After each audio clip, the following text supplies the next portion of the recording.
مشرقین کا تعاقب اور ناکامی۔ طے شدہ منصوبے کے مطابق مشرقین انتظار کر رہے تھے کہ ان کے پاس ایک غیر متعلق شخص آیا اور انہیں حضور علیہ الصلاۃ والسلام کے دروازے پر دیکھ کر پوچھا، آپ لوگ کس کا انتظار کر رہے ہیں؟ انہوں نے کہا، محمد علیہ الصلاۃ والسلام کا۔ اس نے کہا، آپ لوگ ناکام و نامراد ہوئے، خدا کی قسم محمد علیہ الصلاۃ والسلام تو آپ لوگوں کے پاس سے گزرے اور آپ کے سروں پر مٹی ڈالتے ہوئے تشریف لے گئے۔ انہوں نے کہا، بخدا ہم نے انہیں جاتے ہوئے نہیں دیکھا، لیکن دروازے کی درار سے جھانک کر دیکھا تو حضرت علی نظر آئے۔ انہوں نے کہا، خدا کی قسم یہ تو محمد علیہ الصلاۃ والسلام سوئے ہوئے ہیں، ان کے اوپر حضور علیہ الصلاۃ والسلام کی چادر موجود ہے۔ چنانچہ یہ لوگ صبح تک وہیں رہے۔ ادھر صبح ہوئی اور حضرت علی بستر سے اٹھے تو مشرکین کو اپنی ناکامی کا احساس ہوا۔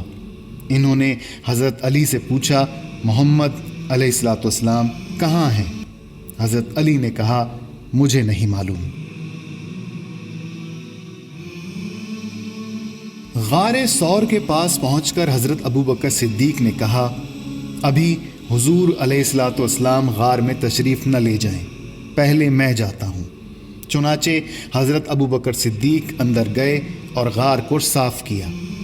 غار میں ایک طرف سوراخ تھے جنہیں حضرت ابو بکر صدیق نے اپنی قبا پھاڑ کر بند کر دیا۔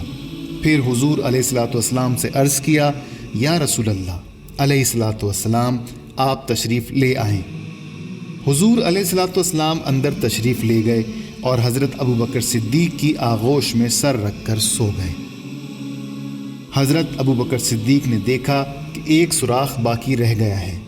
آپ نے اس پر اپنی ایڑی رکھ کر بند کر دیا۔ اس سوراخ میں سانپ تھا، اس نے آپ کے پیر میں کاٹ لیا، مگر آپ نے پیر نہیں ہٹایا کہ حضور علیہ الصلاۃ والسلام کی نیند خراب نہ ہو۔ لیکن حضرت ابو بکر صدیق کے آنسو حضور علیہ الصلاۃ والسلام کے رخسار مبارک پر ٹپک گئے اور حضور علیہ الصلاۃ والسلام کی آنکھ کھل گئی۔ حضور علیہ الصلاۃ والسلام نے فرمایا، ابو بکر تمہیں کیا ہوا؟ حضرت ابو بکر صدیق نے عرض کیا، میرے ماں باپ حضور علیہ الصلاۃ والسلام پر قربان، مجھے سانپ نے ڈس لیا ہے۔ حضور علیہ الصلاۃ والسلام نے اس پر اپنا لعاب دہن لگا دیا اور تکلیف جاتی رہی۔ حضور علیہ الصلاۃ والسلام اور حضرت ابو بکر صدیق 3 دن تک اس غار میں مقیم رہے۔ اس دوران میں حضرت ابو بکر صدیق کے صاحبزادے حضرت عبداللہ رات کو غار میں ساتھ رہتے اور صبح سویرے مکہ چلے جاتے اور قریش کے عزائم کے بارے میں آگاہی حاصل کر کے شام کو آ کر اطلاع دیتے۔ حضرت ابو بکر صدیق کا غلام روزانہ شام کو بکریاں چرا کر لاتا اور دودھ پہنچا دیتا تھا۔ قریش کے لوگ فوراً مکہ کے آس پاس پھیل گئے اور گرد و نواح کے بیابانوں میں حضور علیہ الصلاۃ والسلام اور حضرت ابو بکر کی تلاش شروع کر دی۔ مشرکین نے یہ اعلان کرایا کہ جو شخص حضور علیہ الصلاۃ والسلام کو تلاش کرے گا اسے انعام کے طور پر 100 اونٹ دیے جائیں گے۔ اگلے روز قریش کے کارندے تیز رفتار اونٹوں کے ذریعے اس علاقے تک پہنچ گئے جہاں حضور علیہ الصلاۃ والسلام حضرت ابو بکر کے ہمراہ تشریف فرما تھے۔ قریش جب غار کے سامنے سے گزرے تو انہوں نے دیکھا کہ ایک مکڑی نے غار ثور کے تنگ دہانے پر جالا تن دیا ہے اور غار میں ایک پرندے کا گھونسلہ بنا ہوا ہے اور اس میں انڈے بھی ہیں۔ قریش کی آمد و رفت دیکھ کر حضرت ابو بکر صدیق پریشان ہو گئے، لیکن حضور علیہ الصلاۃ والسلام نے انہیں تسلی دیتے ہوئے فرمایا، غم نہ کرو، اللہ تعالی ہمارے ساتھ ہیں۔ قریش مکہ سوچ میں پڑ گئے، بغیر جالا توڑے کون اندر داخل ہو سکتا ہے، اور جالا پورا تنا ہوا ہے، اور پھر یہ گھونسلہ۔ پرندے انسانوں کے نزدیک گھونسلے بنا کر بسیرا نہیں کرتے۔ یہ ایک معجزہ تھا جس سے اللہ تعالیٰ نے اپنے نبی حضور علیہ الصلاۃ والسلام کو مشرف فرمایا۔ چنانچہ اہل قریش اس وقت واپس چلے گئے جب حضور علیہ الصلاۃ والسلام اور ان کے درمیان چند قدم سے زیادہ فاصلہ نہیں تھا۔ تم نے اگر نبی علیہ الصلاۃ والسلام کی مدد نہیں کی تو کچھ پرواہ نہیں، اللہ تعالیٰ ان کی مدد اس وقت کر چکے ہیں جب کافروں نے انہیں نکال دیا تھا، جب وہ صرف 2 میں کا دوسرا تھا، جب وہ دونوں غار میں تھے، جب وہ اپنے ساتھی سے کہہ رہے تھے کہ غم نہ کرو، اللہ تعالیٰ ہمارے ساتھ ہیں۔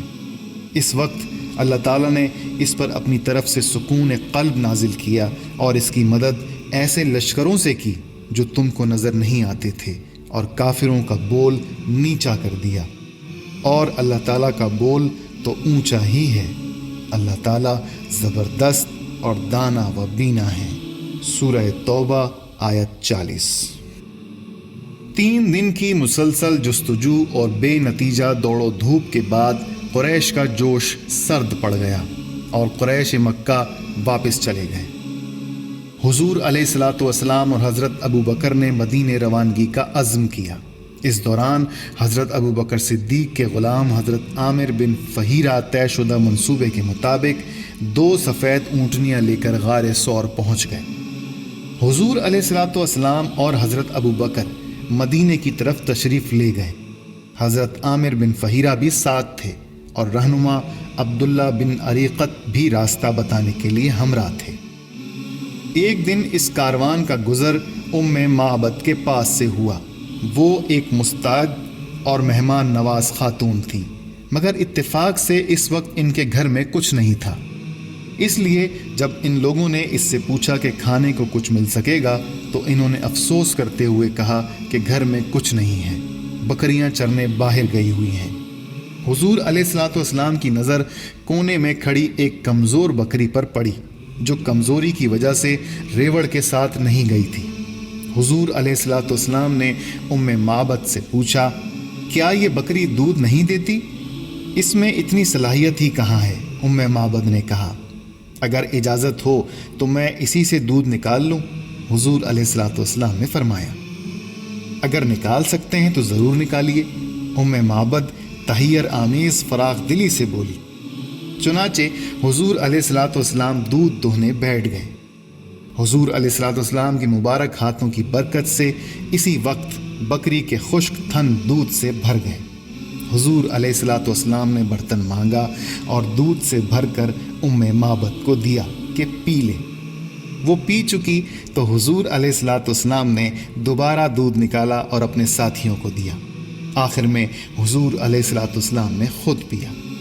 اس کے بعد حضور علیہ الصلاۃ والسلام نے مزید دودھ نکالا اور معبد سے کہا، یہ اپنے شوہر کے لیے رکھ لو، بکریاں چرا کر واپس آئے گا تو پیے گا۔ حضور علیہ الصلاۃ والسلام اپنے قافلے کے ساتھ روانہ ہو گئے۔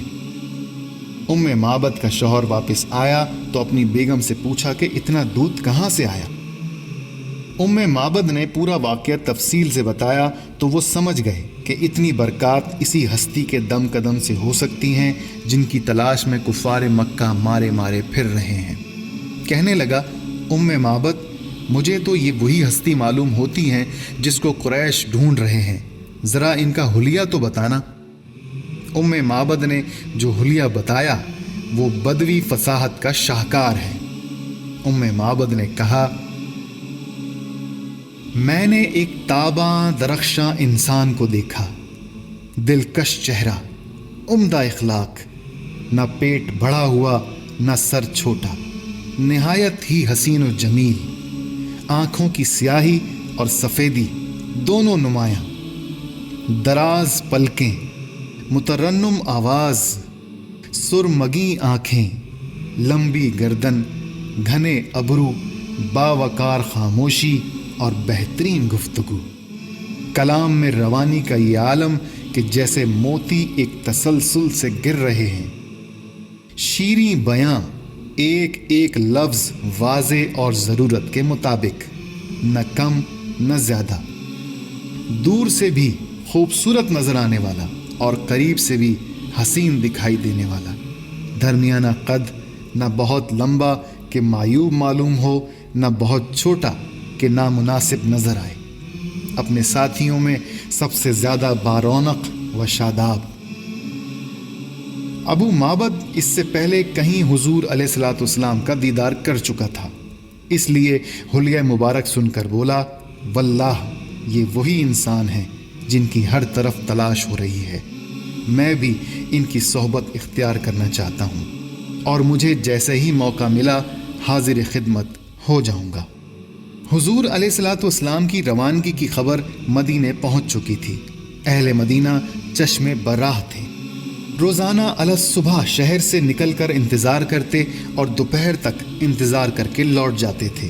ایک دن حسب معمول واپس جا رہے تھے کہ ایک یہودی نے اونچے ٹیلے سے دیکھا کہ حضور علیہ الصلوۃ والسلام اور حضور علیہ الصلوۃ والسلام کے رفقا سفید کپڑوں میں ملبوس تشریف لا رہے ہیں۔ اس نے بلند آواز سے کہا، عرب کے لوگوں، جس کا تم انتظار کر رہے تھے وہ آ گئے ہیں۔ تمام شہر تکبیروں سے گونج اٹھا اور انصار بے تابانہ گھروں سے نکل آئے۔ حضور علیہ الصلوۃ والسلام کے استقبال کے لیے سارا مدینہ امڑ آیا۔ مسلمان بچوں نے خوشی کے گیت گا کر حضور علیہ الصلوۃ والسلام کو خوش آمدید کہا۔ حضور علیہ الصلوۃ والسلام نے ان بچوں کو پیار کیا اور دعائیں دیں۔ یہ ایک تاریخی دن تھا جس کی نظیر سرزمین مدینہ نے کبھی نہیں دیکھی تھی۔ مدینہ کے شہری حضور علیہ الصلوۃ والسلام کے گرد پروانوں کی طرح جمع ہو گئے۔ اللہ آپ کے مولا ہیں اور جبرائیل اور صالح مومنین بھی، اور اس کے بعد فرشتے اس کے مددگار ہیں۔ سورہ تحریم آیت 4۔ مدینے سے 3 میل کے فاصلے پر قبا کی بستی میں انصار کے چند خاندان آباد تھے، جن میں سب سے ممتاز عمرو بن عوف کا خاندان تھا اور کلثوم بن الحدم اس خاندان کے سردار تھے۔ مدینے پہنچ کر حضور علیہ الصلوۃ والسلام نے قبا میں قیام فرمایا اور میزبانی کا شرف کلثوم بن الحدم کو حاصل ہوا۔ حضور علیہ الصلوۃ والسلام نے وہاں چند دن قیام فرمایا اور وہاں ایک مسجد بنوائی، مسجد قبا۔ یہی وہ مسجد ہے جس کا قرآن نے شاندار الفاظ میں تذکرہ کیا ہے۔ یقیناً وہ مسجد جس کی بنیاد پہلے دن سے تقوی پر رکھی گئی ہے، زیادہ لائق ہے کہ تم اس میں عبادت کے لیے کھڑے ہو۔ اس میں ایسے لوگ ہیں جو چاہتے ہیں پاک رہیں اور اللہ پاک رہنے والوں سے محبت رکھتا ہے۔ سورہ توبہ آیت 108۔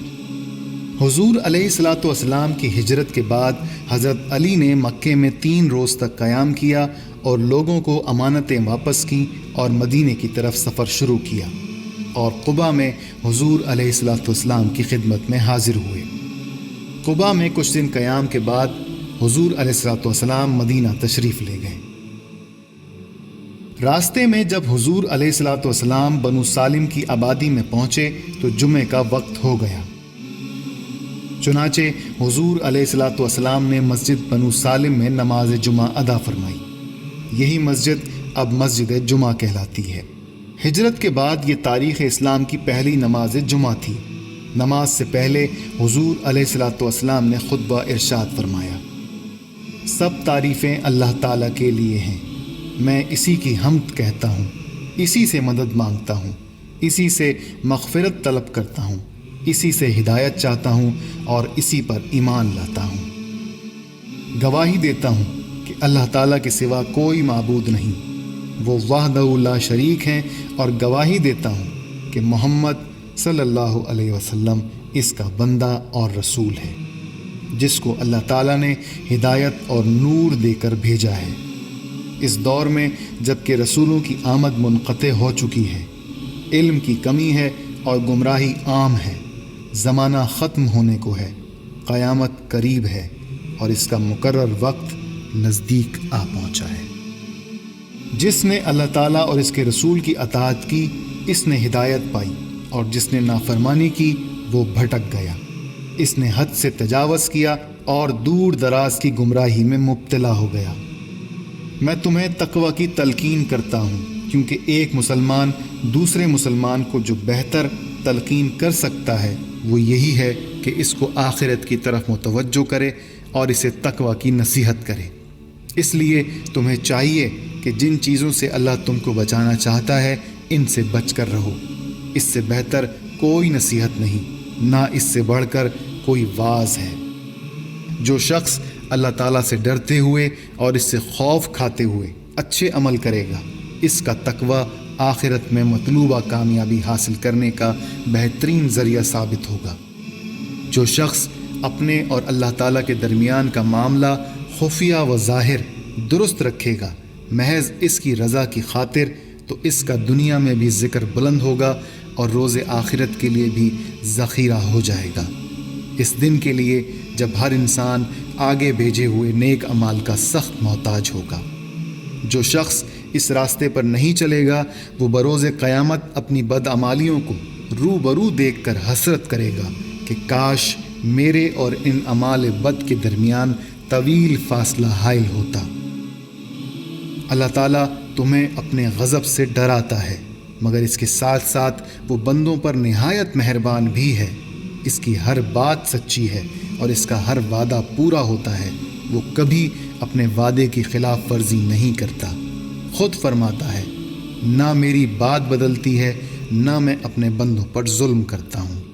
پس اپنے تمام موجودہ، آئندہ اور خفیہ و اعلانیہ کاموں میں تقوی پیش نظر رکھو، کیونکہ جو شخص تقوی اختیار کرتا ہے اللہ تعالیٰ اس کو بڑا اجر عطا فرماتے ہیں اور وہ عظیم کامیابی سے ہمکنار ہو جاتا ہے۔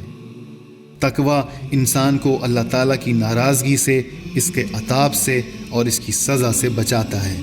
تقوی سے قیامت کے دن چہرے منور ہوتے ہیں، اللہ تعالیٰ راضی ہوتے ہیں اور درجات بلند ہوتے ہیں۔ اللہ تعالیٰ نے تمہیں اپنی کتاب قرآن کا علم دیا ہے اور صحیح راستہ دکھا دیا ہے تاکہ پتہ چل جائے کہ کون سچا ہے اور کون جھوٹا۔ اللہ تعالیٰ نے تم پر بے شمار احسانات کیے ہیں، اس لیے تم بھی اچھی روش اختیار کرو۔ اللہ تعالیٰ کو بہت یاد کرو اور جان لو کہ اللہ کی یاد دنیا و مافیہ سے بہتر ہے۔ جو شخص اللہ تعالیٰ کے ساتھ اپنا معاملہ درست رکھے گا اس کے معاملات کے لیے اللہ تعالیٰ خود کافی ہیں۔ ان تمام احکامات کی اطاعت اس لیے ضروری ہے کہ اللہ تعالیٰ کا حکم لوگوں پر نافذ ہوتا ہے، مگر لوگ اس پر کوئی حکم نہیں چلا سکتے۔ وہ سب کا مالک ہے اور اس کا مالک کوئی نہیں، اللہ سب سے بڑا ہے۔ یہ نہایت تابناک تاریخی دن تھا۔ سارا مدینہ استقبال کے لیے جمع ہو گیا۔ انصار اگرچہ دولت مند نہیں تھے، لیکن ہر ایک کی یہی آرزو تھی کہ حضور علیہ الصلاۃ والسلام ان کے گھر قیام فرمائیں۔ انصار کے جس مکان یا محلے سے گزرتے وہاں کے لوگ حضور علیہ الصلاۃ والسلام کی اونٹنی کی نکیل پکڑ لیتے اور عرض کرتے، حضور علیہ الصلاۃ والسلام، ہماری جان، ہمارا مال سب حضور علیہ الصلاۃ والسلام پر قربان۔ اگر حضور علیہ الصلاۃ والسلام کسی ایک قبیلے یا فرد کی درخواست قبول فرما لیتے تو باقی لوگوں کی دل شکنی ہوتی، اور رحمت للعالمین علیہ الصلاۃ والسلام کو یہ قبول نہیں تھا۔ اس لیے حضور علیہ الصلاۃ والسلام نے سب کے لیے دعائے خیر فرمائی اور فرمایا، اونٹنی کا راستہ چھوڑ دو، یہ اللہ تعالیٰ کی طرف سے مامور ہے۔ چنانچہ اونٹنی مسلسل چلتی رہی اور اس مقام پر پہنچ کر بیٹھ گئی جہاں آج مسجد نبوی ہے۔ لیکن حضور علیہ الصلاۃ والسلام نیچے نہیں اترے، یہاں تک کہ اونٹنی اٹھ کر تھوڑی دور گئی، پھر مڑ کر دیکھنے کے بعد پلٹ آئی اور اپنی پہلی جگہ بیٹھ گئی۔ اس کے بعد حضور علیہ الصلاۃ والسلام اونٹنی پر سے اتر آئے۔ یہ حضور علیہ الصلاۃ والسلام کے ننہال بنو نجار کا محلہ تھا۔ اونٹنی جس جگہ بیٹھی وہ کھلا میدان تھا جہاں لوگ اپنی کھجوریں دھوپ میں خشک کیا کرتے تھے۔ یہ میدان بنی نجار کے 2 یتیم بھائیوں کی ملکیت تھا۔ حضور علیہ الصلاۃ والسلام نے قیمت ادا کر کے جگہ خرید لی اور مسجد نبوی کی تعمیر کے لیے مخصوص کر دی گئی۔ جس جگہ اونٹنی بیٹھی سب سے قریب حضرت ابو ایوب انصاری کا گھر تھا۔ حضور علیہ الصلاۃ والسلام کی میزبانی کا شرف آپ کے حصے میں آیا۔ حضور علیہ الصلاۃ والسلام نے 7 ماہ تک یہیں قیام فرمایا۔ اسی وقت سے سن ہجری کا آغاز ہوا۔ چند دن بعد حضور علیہ الصلاۃ والسلام کی ازواج ام المومنین حضرت عائشہ، حضرت سودا اور حضور علیہ الصلاۃ والسلام کی دونوں صاحبزادیاں حضرت فاطمہ اور حضرت ام کلثوم اور حضرت اسامہ بن زید اور ام ایمن بھی آ گئیں۔ ان سب کو حضرت عبداللہ بن ابی بکر لے کر آئے تھے۔ البتہ حضور علیہ الصلوۃ والسلام کی ایک صاحبزادی حضرت زینب حضرت ابو العاص کے پاس رہ گئیں اور وہ جنگ بدر کے موقع پر تشریف لائیں۔ بظاہر یہ بات تعجب خیز معلوم ہوتی ہے کہ اہل مدینہ تو حضور علیہ الصلوۃ والسلام کو اپنے پاس ٹھہرانے کے لیے قدم قدم پر التجائیں کرتے رہے، لیکن اللہ تعالیٰ نے حضور علیہ الصلوۃ والسلام کے قیام کے لیے مدینہ بھر میں صرف حضرت ابو ایوب انصاری کا مکان منتخب کیا۔ اس میں آخر کیا حکمت ہے؟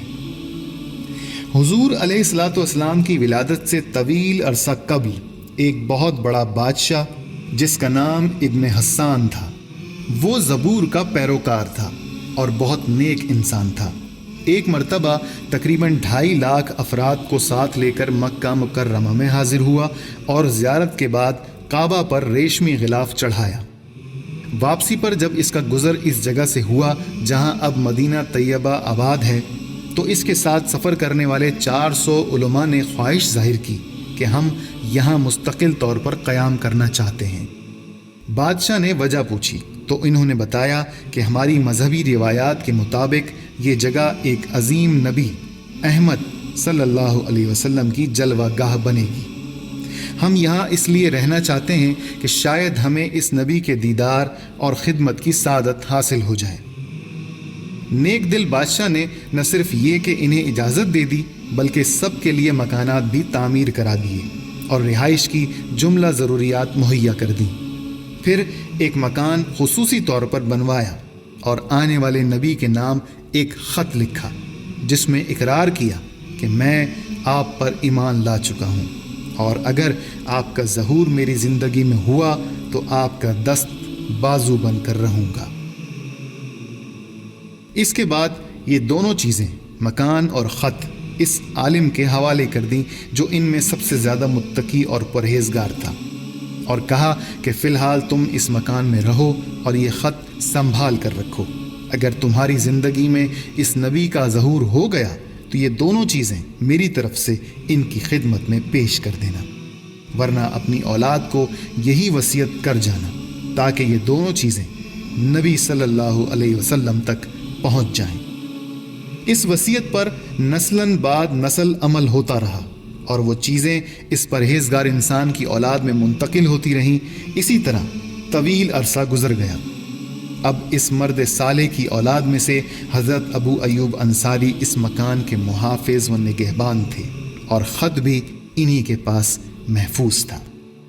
حضور علیہ الصلوۃ والسلام کی خدمت میں خط پیش کیا گیا تو حضور علیہ الصلوۃ والسلام نے اس خط کو پڑھوا کر سنا اور اس کے مندرجات سے اتنے مسرور ہوئے کہ 3 دفعہ فرمایا، میرے نیک بھائی طبع ابن حسان کو خوش آمدید۔ اللہم صلی علی سیدنا